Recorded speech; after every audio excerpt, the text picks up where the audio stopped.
নমস্কার বন্ধুরা, আমি মানস বিশ্বাস। দ্য বং ইন্সপিরেশন ইউটিউব চ্যানেলে তোমাদের সবাইকে স্বাগত জানাই। আশা করি তোমরা সবাই সুস্থ আছো এবং ভালো আছো।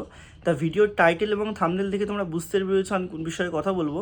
তা আজকে তোমাদের কথা বলবো ডব্লিউপি কনস্টেবল 2024-এর ফাইনাল মেরিট লিস্ট নিয়ে, যেটা হয়ে আসছে সেটা নিয়ে, এবং আপকামিং যে 20,000 ভ্যাকান্সি তোমাদের আসছে সেটাও আদৌ কবে আসছে এটা নিয়ে তোমরা চিন্তিত। বেশি করে কনসার্ন আমাদের ডব্লিউবি কনস্টেবল 2024-এর যে ফাইনাল মেরিট লিস্ট সেটার জন্য। আমরা সবাই জানি যে ডব্লিউপি কনস্টেবল একটা খুব গুরুত্বপূর্ণ পরীক্ষা, তারা ল অ্যান্ড অর্ডার মেনটেন করে, এবং এই পরীক্ষার যে সিলেকশন প্রসেস সেটা কিন্তু বিগত 2-2.5 বছর ধরে শুধুমাত্র ওবিসি কেসের এই সমস্যাটার জন্য পিছিয়ে পিছিয়ে পিছিয়ে যাচ্ছে।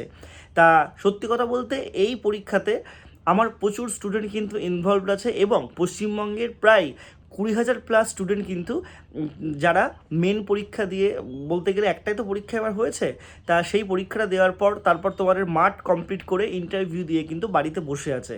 সবার অর্থনৈতিক অবস্থা কিন্তু ভালো না, সবার মানসিক অবস্থাও কিন্তু ভালো না। তোমরা জাস্ট একটা কথা ভাবো যে তোমরা একটা পরীক্ষা দিয়েছো, সমস্ত কিছু কমপ্লিট তাড়াহুড়ো করে করানো হয়েছে, হওয়ার পর তোমাদের কিন্তু ফাইনাল মেরিট লিস্টটা আসছে না। যারা যোগ্য ক্যান্ডিডেট শুধু তাদের কথা ভাবো, তারা কিভাবে ডিপ্রেশনে আছে। যারা 1-2 নম্বরের জন্য আটকে যাবে তারা ভাবো অন্য কোনো পরীক্ষা তারা দিতে পারছে না শুধুমাত্র মানসিক ট্রমার জন্য। আর এটার জন্য কিন্তু অবশ্যই দায়ী এই রেজাল্ট আজ আসবে, কাল আসবে, 2 মাস পর আসবে, 3 মাস পর আসবে, পুজোর আগে জয়েনিং, এরকমভাবে কিন্তু তোমাদের বলা হচ্ছে, কিন্তু আলটিমেট সলিউশন কিন্তু হচ্ছে না। একবার ওবিসি 17%, একবার ওবিসি 7%, বিভিন্ন নোটিশ বিভিন্ন জায়গায় ভাইরাল হচ্ছে। সব কিছু নিয়েই কিন্তু একটা হীনমন্যতার মধ্যে সার্বিকভাবে স্টুডেন্টরা আছে। তা তোমাদের সবার কথা মাথায় রেখে আগামী 17ই আগস্ট কলকাতার রাজপথে একটা শান্তিপূর্ণ মিছিল বা আন্দোলনের কিন্তু ডাক দেওয়া হয়েছে। অবশ্যই এই আন্দোলনের কিন্তু অ্যাকচুয়াল যে দাবিদার বা অ্যাকচুয়াল যে দাবি সেগুলো নিয়ে তোমরাই কিন্তু মাঠে নামবে। আমরা যারা পশ্চিমবঙ্গের সমস্ত টিচার আছি, আমরা কিন্তু তোমাদের ব্যাকে থাকবো। পুরোপুরি শান্তিপূর্ণ একটা আন্দোলন বা মিছিল তোমাদের কিন্তু আয়োজন করা হয়েছে।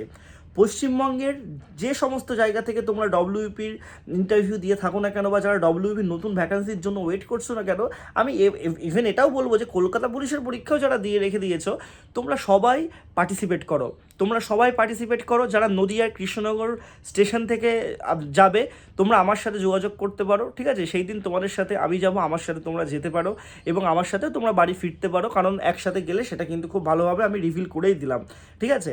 তা যারা যারা কৃষ্ণনগর স্টেশন থেকে যেতে চাও, তোমরা আমার সাথে অবশ্যই যোগাযোগ করবে। আর আরেকটা কথা তোমাদের বলবো, এই আন্দোলনটা কিন্তু শুধুমাত্র তোমাদের ন্যায্য দাবির জন্য। দাবি একটাই, ডব্লিউপি কনস্টেবল 2024-এর যে ফাইনাল মেরিট সেটা দিয়ে ছেলেদের জয়েনিং দিতে হবে তাড়াতাড়ি, এবং তোমাদের আপকামিং যে ভ্যাকান্সিটা আসবে সেই ভ্যাকান্সির কিন্তু পূর্ণাঙ্গ নোটিফিকেশনও বার করতে হবে। এই দুটো দাবি কিন্তু থাকছে।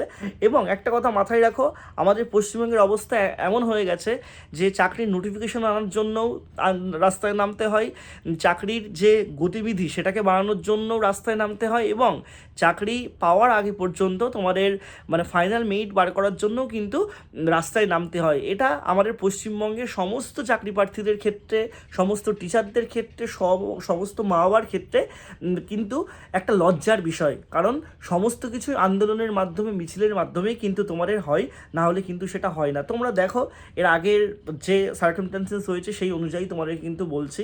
তার 17ই আগস্ট তোমরা কিন্তু অবশ্যই সবাই কলকাতার রাজপথে আসো।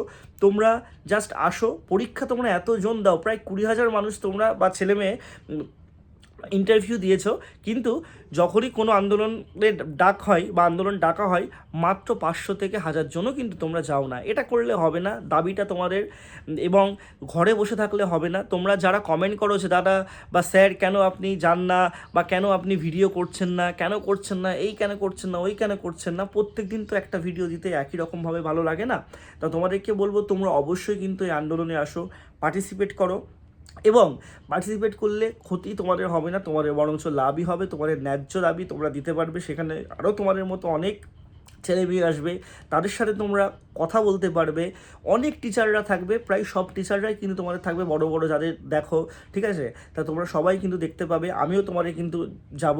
তা তোমরা অবশ্যই কিন্তু এই আন্দোলনে আসো, আমি তোমাদের খরচ ভরে রিকোয়েস্ট করছি। আর আমি আবারও বলছি, কৃষ্ণনগর স্টেশন থেকে যারা যাবে আমার সাথে যোগাযোগ তোমরা করে রাখো, আমার দেখো নাম্বার দেওয়া আছে, তোমরা যোগাযোগ করো আমার সাথে, তোমরা কিন্তু অবশ্যই যেও। সবাই সুস্থ থেকো, ভালো থেকো, তোমাদের জন্য। আর কোনো কোয়ারিজ লাগে নিচে কমেন্ট বক্সে জানিও। ধন্যবাদ।